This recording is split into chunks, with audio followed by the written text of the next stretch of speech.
All right, brethren, the winter is upon us and we have another engine to build. So this is that 5.3 I was talking about in the last video. So I got the block, just basically new cam bearings. Got it hot tanked. I'm gonna hit it with this ball hone, kind of like what I did to the Camaro engine, or 71 engine, the big block. So I'm gonna do that. Stock bottom end. So I got the crank polished, all stock pistons and rods, kind of cleaned them up. Got some basically replacement rings.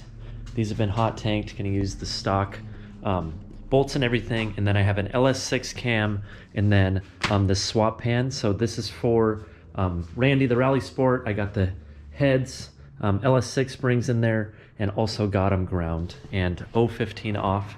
And I'll show you right here. This is, you know, how much compression I'll have. So by doing 015 off, I think there's, maybe 3 thousandths off the deck. I should be right around 10-1, which should be perfect with that cam. Pretty mild cam, stock LS6 cam. So I've been working on cleaning some of the oil passages, with a brush and some soap and water. So now I got these all cleaned up. I'm gonna hit it with this ball hone. So you wanna go up and down really fast, try and get around a 45-degree crosshatch. The bores do look pretty good on this already, so probably won't have to do too much. I'll show you how to do this first one. So take a little ATF, put it on a rag. Doesn't really have to be the cleanest thing, since you're just kind of putting a rough cut in here. Gonna clean it up later. Make sure you have this kind of all lubricated. Maybe put a little bit on the ball hone itself as well. So let's see here, just a little bit. Rub it on there. And then you're going to take your drill, hands off a little bit, and then just go in here slow. Try not to hit the deck too hard. Now just up and down, up and down, up and down, up and down.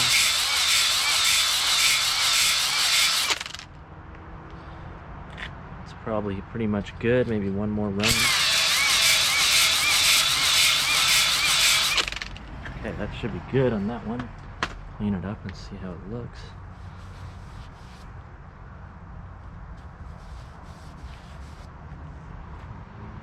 So you definitely want to go up and down pretty fast. Make sure you don't get the deck too bad, especially if it's been decked. Make sure it stays nice and flat.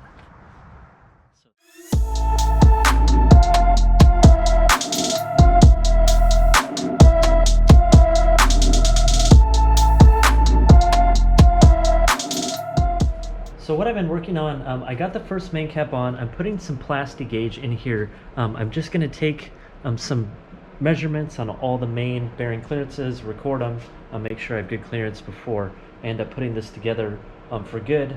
Obviously following some torque sequences from the book, making sure I put the side bolts in and everything so it's as it will be when it's all together.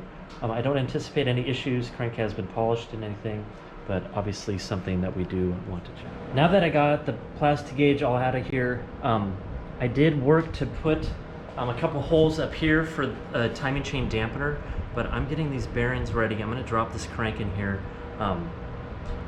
Should just take me 1 second, so give me a moment. Got the crank all cleaned up and ready to drop in. So here we go. Let's see here. Okay, put you guys right next to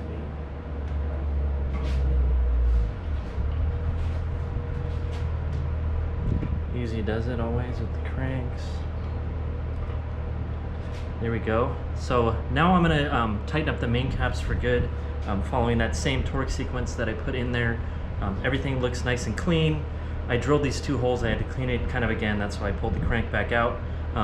But then once this is all secured in here, I'll hit this back and forth to make sure my thrust is set, and then we'll get to putting in some rods and checking rod clearances. So making some headway, always good to get the cranking. What I'm gonna do now that I got this set in here is tighten these inner bolts to 15 foot-pounds, and then what I'm gonna do is use this dead blow hammer. Basically you wanna hit this crank backwards and hit it forwards a couple times to basically get this thrust set. And reading my book, the final blow needs to be in the forward direction, so this way.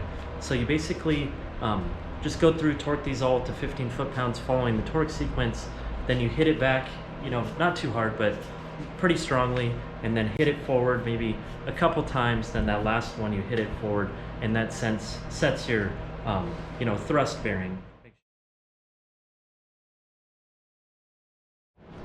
Now that I got that done, so you saw me hit that back and forth, now I'm going to start from the middle and work my way outward on torquing these to angle. So you need to get yourself basically an angle gauge like this that allows you to, it almost butts up against something, and as you turn it, you're setting the angle on the bolt.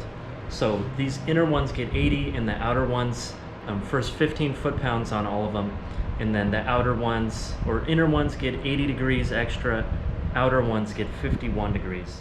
I think.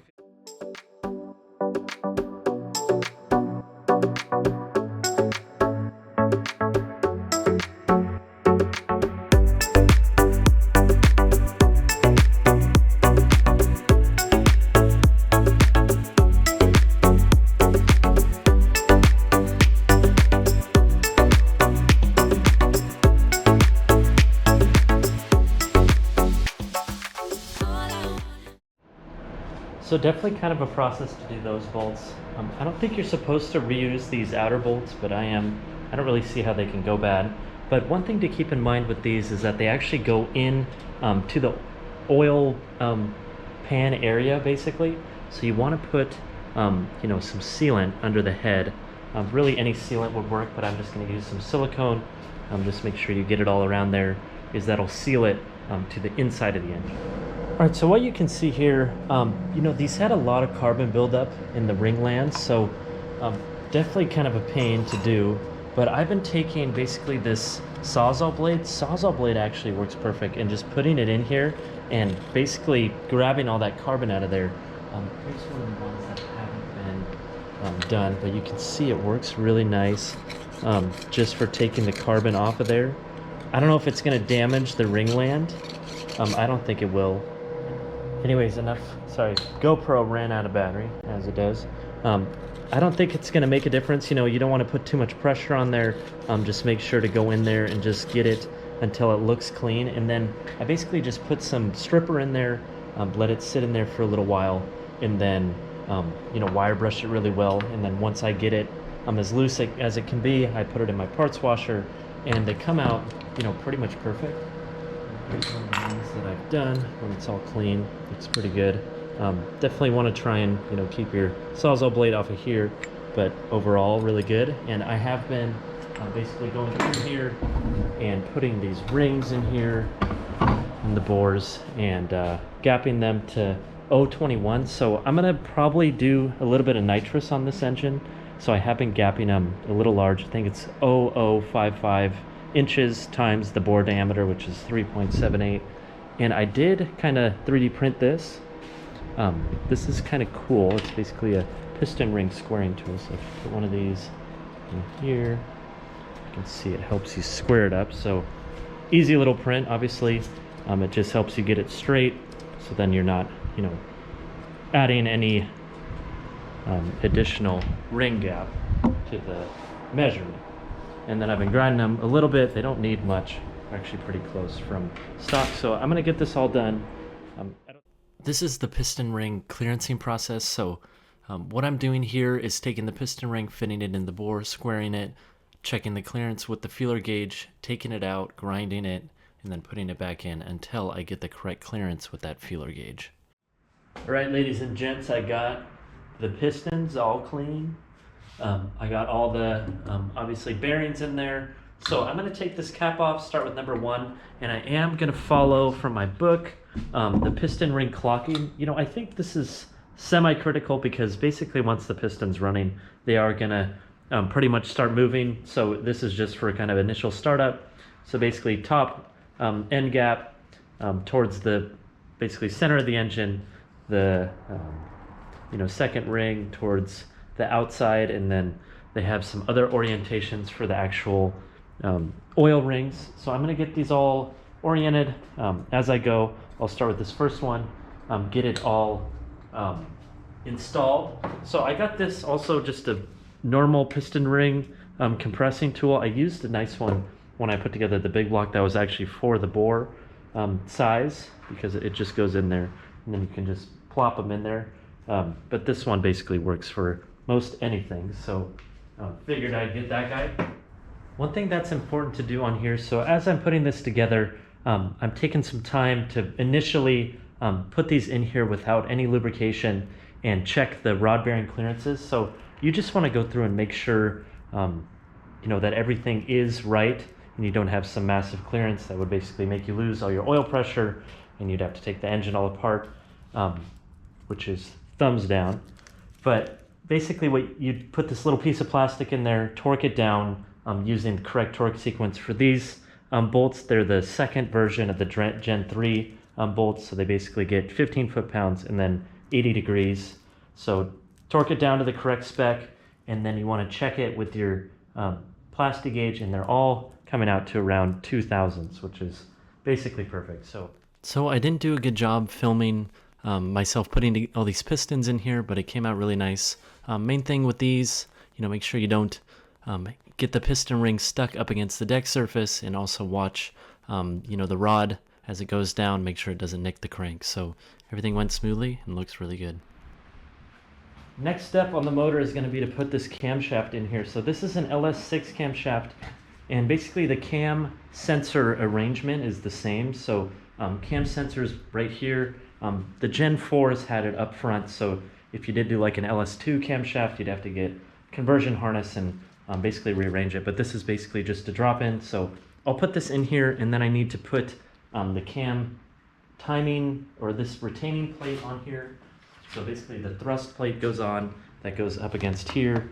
And then what you can do next is obviously put on this actual timing chain or cam gear, and then I can put the timing chain on. Obviously I'll line up all the marks and make sure everything's in check there, and you can see the dampener I put on here. So that should make it so this chain stays nice and straight in there and give me a little more accurate timing. So I'm going to work on putting this in here. I'll throw you on the time lapse to show kind of how I'm going to do it. I'm basically going to use some extensions in here, make sure we meander it in there in the right way.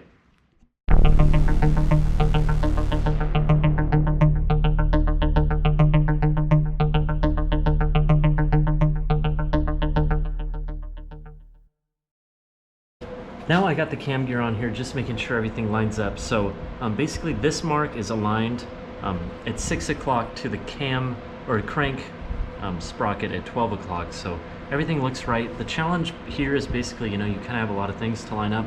So you want to drape the timing chain over this cam sprocket and then try and get it on here, pull this off and then get it on here and then get it onto the cam as best you can. So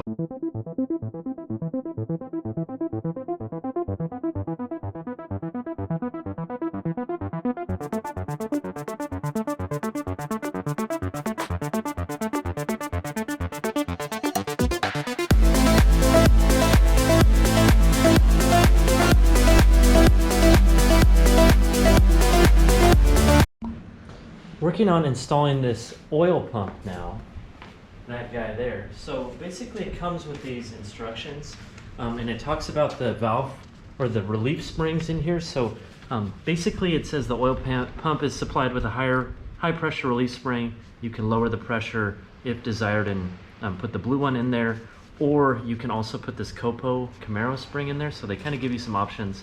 I'm just gonna leave the high pressure relief spring, the red one in there. Not going to mess with it, so might be a little higher pressure than stock, which is fine.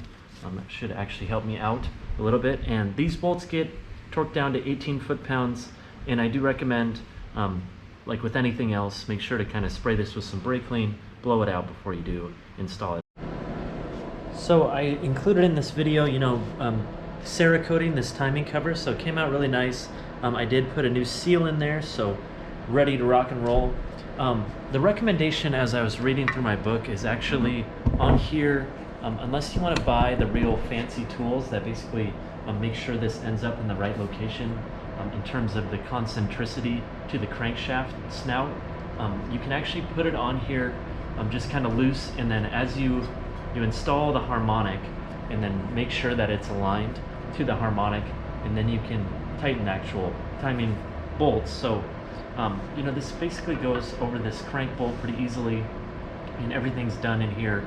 Oil pumps on, um, you know, timing or cam is in there, so we're all good to go. Everything's torqued down. So now I can install this, and then I'll get a tool, basically install that harmonic, and then I can, basically finalize this. And I do have to actually get a different windage tray. So, as you can see, I got some fasteners in the deck. So I went with some Speedmaster head studs, per my friend's advice. I'm not boosting this. I just might do a little nitrous, so these should hold up pretty well for what I'm doing. A lot cheaper than the ARP ones. So just installing these, I put some oil on the threads and then just tighten them down. Basically like tight and then back them off just a little bit so they're not kind of bound up and cockeyed in there. I'm going to do the other side, and then tomorrow I'll be able to put the lifters. I got some LS7 lifters and the trays in, and then I'll be able to put the heads on. Still have to do front and rear cover finalization and get a tool for the harmonic, and then oil pan as well. That stuff's pretty simple. I just want to get these heads on here, then I can put the valley cover on and some of the sensors. So all right, ladies and gents, I'm going to cut off the video here. So kind of a long video. It's always crazy to review the footage. You see how much you actually went through and did. So bottom end is together, oil pan isn't on, and these covers aren't finalized, but in the next one we'll get it all dialed in. So look forward to that video soon. Appreciate you watching. See you later. Hey, thanks for stopping in at the Phantom Motorsports YouTube channel. If you like what you saw, give me a big thumbs up, and hopefully you're leaving with a bigger smile than you came in with.